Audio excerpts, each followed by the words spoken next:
Hi everyone, welcome to my channel. இன்றைக்கு நாங்கள் வீடியோவில் அடிக்கிற வெயிலுக்கு இதமான கூலான குச்சி ஐஸ் செய்ய போகிறோம். நான் இன்றைக்கி மாங்காவில் தான் குச்சி ஐஸ் செய்கிறேன். எப்படி செய்கிறேன்னு சொல்லி பார்க்குறதுக்கு வாங்க வீடியோக்குள்ளே போவோம். நான் இன்றைக்கி மீடியம் சைஸில் 3 மாங்காய் எடுத்து அதோட தோலெல்லாம் சீவி கழுவி எடுத்திருக்கிறேன். மாங்காய் பழுக்கவும் இல்லை பச்சையாகவும் இல்லை, முத்தின பருவம் இருக்கேன்னா அந்த மாதிரி பார்த்து எடுத்துக்கோங்க. எடுத்த மாங்காவை இது மாதிரி சின்ன சின்னதாக வெட்டிட்டு ஒரு மிக்சி ஜாரில் போட்டுக்கோங்க. இப்போ நாங்கள் இந்த மாங்காய் எல்லாத்தையுமே நல்லா அரைச்சி எடுத்துக்கிடுவோம். மாங்காவை அரைச்சதுக்கு பிறகு நான் இதில் அரை கப் அளவுக்கு சீனி சேர்த்திருக்கிறேன். நீங்கள் எடுக்கிற மாங்காயோட புளிப்பு, நீங்கள் சேர்க்குற தண்ணி அளவு இது எல்லாத்தையும் பொறுத்து தான் சீனியோட அளவை கூட்டவோ குறைச்சோ சேர்த்துக்கோங்க. இதோடவே 5-6 புதினா இலை, ஒரு பெரிய தேசிக்காடை முழு சாறையுமே சேர்த்துக்கோங்க. டேஸ்ட் நல்லா இருக்கும். புளிப்பு இனிப்பு ரெண்டையும் பேலன்ஸ் பண்ணுறதுக்கு 2 பிஞ்ச் அளவுக்கு உப்பு சேர்த்துக்கோங்க. அடுத்து நான் இதில் க்ரீன் கலர் ஃபுட் கலரிங் சேர்த்திருக்கிறேன்.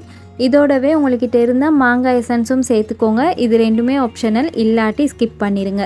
எல்லாத்தையும் சேர்த்து அரைக்கிறதுக்கு அரை கப் அளவுக்கு தண்ணி ஊற்றிட்டு எல்லாத்தையும் நல்லா இது மாதிரி அரைச்சி எடுத்துக்கோங்க. இந்த மாதிரி அரைச்சதுக்கு பிறகு நான் இதில் 1 கப் அளவுக்கு தண்ணி ஊற்றிக்கிறேன். இது 250 ml. நீங்கள் 1-2 கப் அளவுக்குமே தண்ணி சேர்த்து குறையலும். ஆனால் உங்களோட டேஸ்ட்டுக்கு ஏற்ற மாதிரி சீனி புளிப்பு எல்லாம் கணக்காரிக்கான்னு சொல்லி செக் பண்ணி பார்த்துக்கோங்க. இப்போ இதை நாங்கள் நல்லா அரைச்சதுக்கு பிறகு ஃபில்டர் பண்ணிக்கொருவோம். வடிச்செடுக்காட்டி ஐஸ்லெல்லாம் ஒரு மாதிரி சக்கையாக இருக்கும், அது அவ்வளோவா நல்லா இருக்காது. அதனால தான் நாங்கள் ஃபில்டர் பண்ணிக்கிறோம்.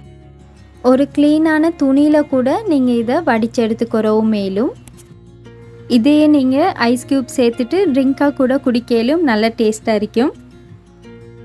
என்கிட்ட இது மாதிரி ஐஸ் மோல்ட் தான் இருக்குது. உங்கள்கிட்ட குல்ஃபி மோல்ட் அப்படிலாட்டி இருக்கிற ஏதாவது ஒரு ஐஸ் மோல்டு எடுத்துக்கோங்க. அடுத்து மேங்கோ ட்ரிங்கை ஐஸ் மோல்டில் ஊற்றிடுங்க. ஊற்றினதுக்கு பிறகு இது மாதிரி ஸ்டிக் இருக்கேன்னா அதையும் போட்டு வச்சுக்கோங்க.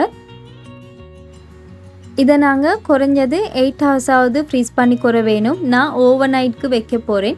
இப்போ இதை நாங்கள் ஃப்ரீசரில் வச்சுக்கொருவோம். உங்கள்கிட்ட ஐஸ் மோல்டு எதுவுமே இல்லாட்டி பரவாயில்ல, கடையில் இருக்கிற இது மாதிரி 1 டே கப் வாங்கிக்கோங்க. இதில் ட்ரிங்கை ஊற்றிடுங்க. ஊற்றினதுக்கு பிறகு மேலால் ஒரு ஃபாயில் பேப்பர் வச்சு கவர் பண்ணிக்கோங்க. கவர் பண்ணிவிட்டு ஒரு கத்தி ஒன்று எடுத்து இதால் சின்னதாக ஒரு ஹோல் ஒன்று போட்டுக்கோங்க. நாங்கள் அதில் தான் ஸ்டிக் கொண்டு இன்சர்ட் பண்ணிக்கிற வேணும். இப்போ இது மாதிரி ஐஸ்கிரீம் ஸ்டிக் இருக்கேன்னா அதை ஒன்று இன்சர்ட் பண்ணிவிட்டு இதையுமே 8 ஹவர்ஸ்லேருந்து ஓவர் நைட் ஃப்ரீஸ் பண்ணிடுங்க. அப்போ உங்களுக்கு ஐஸ் மோல்டு இல்லாமல் கூட நீங்கள் குச்சி ஐஸ் செஞ்சு குறையிலும். நான் ஒரு நாள் நைட் ஃபுல்லாகவே இதை ஃப்ரீஸ் பண்ண வச்சுருந்தேன். இப்போ இதை வெளியே எடுத்த உடனே எங்களுக்கு ஐஸை ரிமூவ் பண்ணுற கஷ்டமாக இருக்கும். அதனால் ஒரு பவுலில் தண்ணியில் 1 நிமிஷம் மாதிரி வச்சுக்கோங்க. தண்ணியில் வச்சதுனால எங்களுக்கு மோல்ட்லேருந்து ஐஸை கலட்டி எடுக்கிறதுக்கு ஈஸியாக இருக்குது. பாருங்கள் எவ்வளோ பர்ஃபெக்டாக வந்திருக்குதுன்னு சொல்லி. டேஸ்டான மாங்காய் குச்சி ஐஸ் ரெடி.